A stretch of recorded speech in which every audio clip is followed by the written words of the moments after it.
כל היום אתה נמצא במרדף מטורף, במרדף אחרי הרבה מאוד דברים, דברים שיספרו אותך, שירגשו אותך, שימלאו לך את החיים.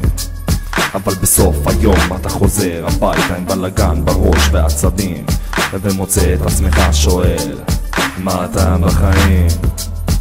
השגת כבר מספיק כסף ואתה מנסה להרוויח כמה שיותר, שיהיה לך הכל, אבל בסופו של דבר אתה נשאר ריק, כאילו שאין לך מה לאכול. אתה פותח את העיתון ומנסה למצוא תשובה, מה יהיה מלא את הרצון וייתן לך תקווה, אבל אתה רואה שמבחוץ אין שום דבר, כל דבר טוב שהיה זמנו עבר.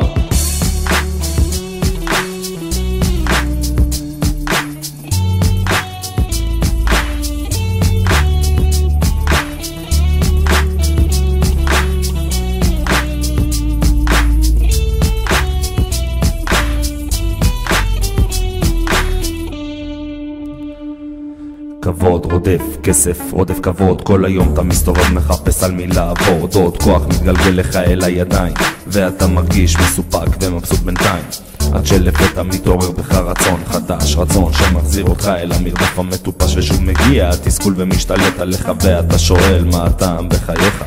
אתה מחפש אחר מילוי בכל מקום שאפשר, ואם תמצא אותו אולי סוף סוף תהיה קצת מאושר. עובר יום ועוד יום, שנה ועוד שנתיים, המרדף ממשיך ולא מצאת שום דבר בינתיים.